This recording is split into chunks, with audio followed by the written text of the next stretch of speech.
You are sitting in a barber's chair staring at yourself in a mirror with the particular expression people make when they're forced to look at their own face for an extended period of time and don't know what to do about it. The barber is doing something efficient behind you with scissors that make a satisfying sound. Hair is falling. The whole operation will take maybe 25 minutes, and then you will pay someone a not insignificant amount of money for the privilege of having less of yourself than you walked in with. And at some point during those 25 minutes, if you are the type of person who thinks about things while staring at their own face in mirrors, and clearly you are, because here you are. A thought might occur to you. You have a dog, or you've seen a dog, or you've been aware of dogs as a concept, and that dog's fur does not require a barber. The wolf from which the dog descended did not schedule appointments. The lion, the bear, the gorilla. None of them are sitting in chairs while someone with scissors performs maintenance on their coats. Every other mammal on this planet manages its fur situation without professional intervention. Their hair grows to a point, stops, falls out seasonally or gradually, and the whole system maintains a kind of natural equilibrium that requires zero external assistance. And yet here you are, every 4 to 6 weeks, paying for a service that your entire species has required for the entirety of recorded human history, with no end in sight. Why?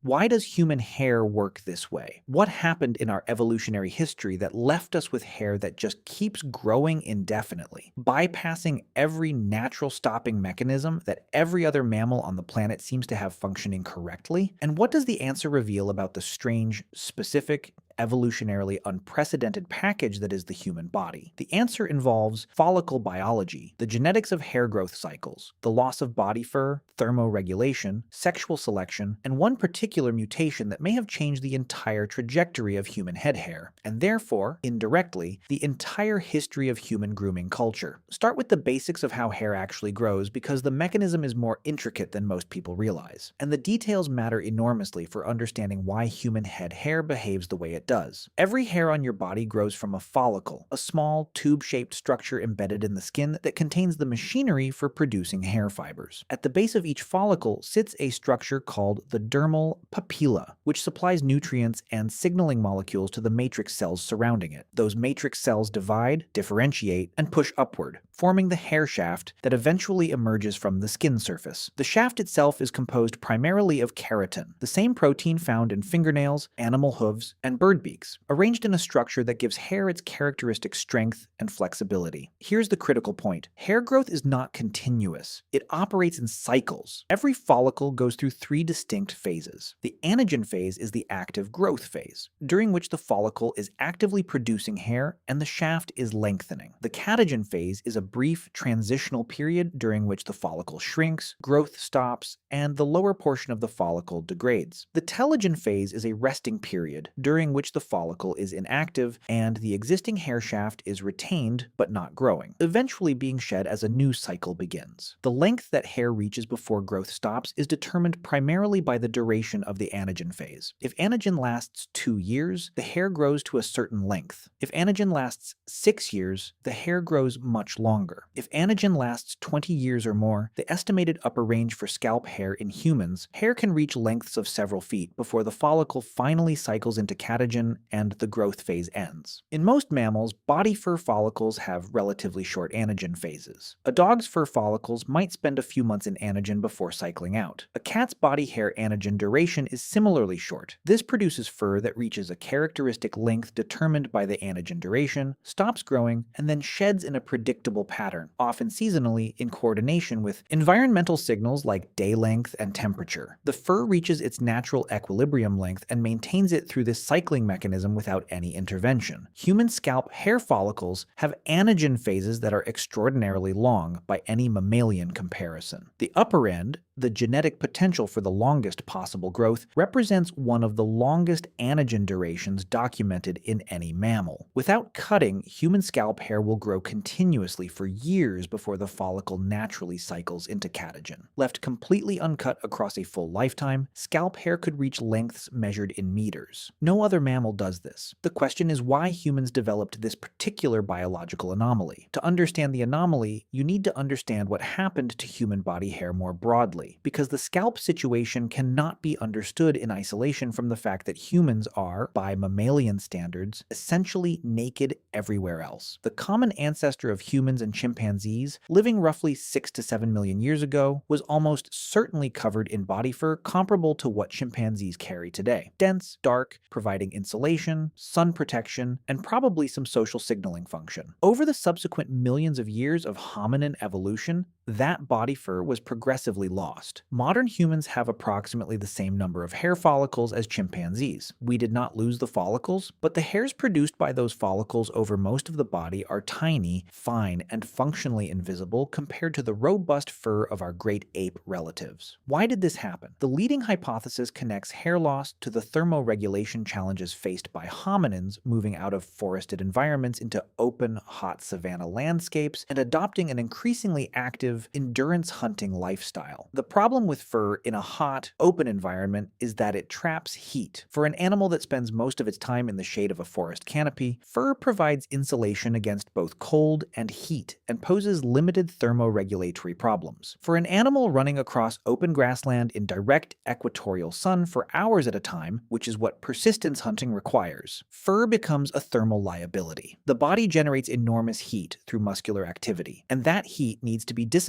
rapidly to prevent dangerous overheating. Humans solved this through two complementary adaptations: the loss of dense body fur, which dramatically improved the efficiency of heat exchange with the surrounding air, and the dramatic expansion of eccrine sweat glands, which allowed evaporative cooling at rates unmatched by any other terrestrial mammal. Humans can sweat 2 to 4 liters per hour under extreme heat and exercise conditions, an extraordinary cooling capacity that was only fully useful after the insulating fur was gone. The loss of body fur was, in this framework, the trade that made high-intensity daytime activity in hot environments metabolically possible. Humans became the sweating, naked ape as a direct consequence of becoming persistence hunters in open savanna environments. But if heat management drove the loss of body fur, why did scalp hair not only survive, but apparently become longer and more continuously growing than in any comparable mammal? The scalp presents a unique thermoregulatory problem. The human brain is metabolically expensive, consuming roughly 20% of the body's total energy budget, and extraordinarily sensitive to temperature. Brain tissue begins to suffer damage at temperatures only a few degrees above normal body temperature. The human body has elaborate systems for protecting brain temperature, including a countercurrent heat exchange system in the blood supply to the brain that allows venous blood returning from the scalp's surface to cool arterial blood before it reaches neural tissue. But the direct sun exposure faced by an upright bipedal hominin walking across open savanna presents a specific challenge. The top of the skull receives direct solar radiation that no quadruped faces in the same way. A four-legged animal's dorsal surface, its back, is the primary sun-exposed surface, and that surface is distant from the brain. An upright biped's primary sun-exposed surface is the top of the skull, directly adjacent to the brain it needs to protect. Scalp hair, in this context, serves as solar insulation. A thick head of hair absorbs solar radiation before it reaches the skull surface, provides an air gap that limits heat conduction, and,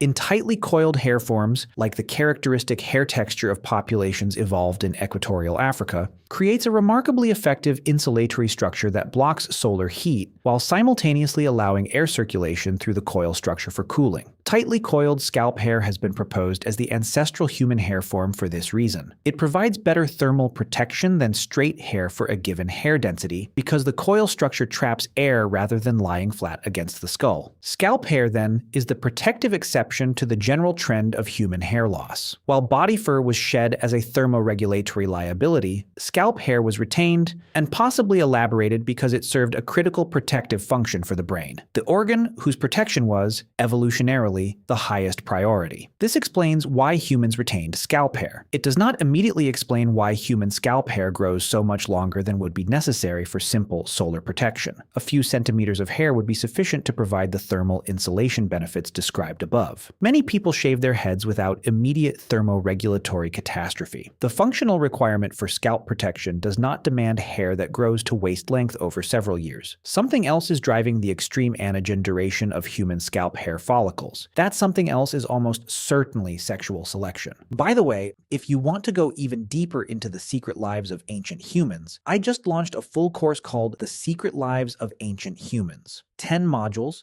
3+ hours of content covering everything we never talk about on YouTube. What they feared, how they communicated, what hunted them, and much more. Plus an exclusive PDF guide included. Link in the description. See you inside. Sexual selection is the evolutionary mechanism by which traits that improve reproductive success spread through populations, even when those traits don't contribute to survival and may, in some cases, compromise it. The peacock's tail is the textbook example. It provides no survival advantage and may actively attract predators, but it signals genetic quality and reproductive fitness to potential mates so effectively that the reproductive advantage outweighs the survival cost. Hair length in humans, across a wide range of cultures and historical periods, functions as a signal of health, age, nutritional status, and freedom from serious parasitic infestation. Long, lustrous, well-maintained hair requires good nutrition, reasonably good health, and freedom from the kinds of severe illness and nutritional deficiency that disrupt hair growth cycles and produce visible deterioration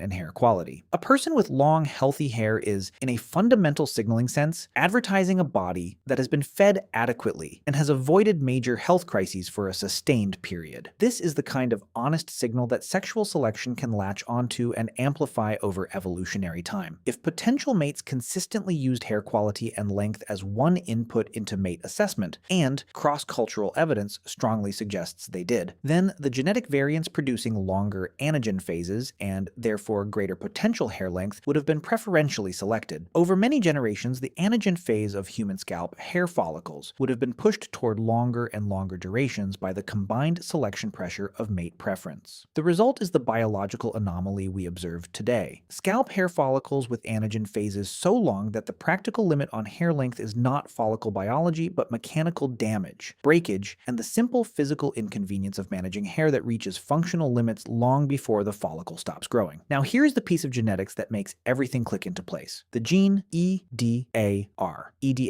the ectodysplasin. A variant of this gene, specifically the EDAR 370A variant, is found at very high frequencies in East Asian and indigenous American populations and at lower frequencies elsewhere. This variant produces several distinctive physical effects: thicker individual hair shafts, increased number of eccrine sweat glands, distinctive tooth morphology, and, notably, changes in mammary gland structure. The EDAR 370A variant appears to have undergone strong positive selection in ancestral populations, spreading rapidly from what appears to have been a relatively recent origin point. The selection pressure driving its spread is debated. Candidates include thermoregulatory advantages from the increased sweat gland density, dietary or dental advantages, or some combination of effects. But its influence on hair shaft thickness illustrates how single genetic variants can produce substantial changes in hair characteristics at the population level. The broader point is that human hair biology is under active genetic influence from multiple loci,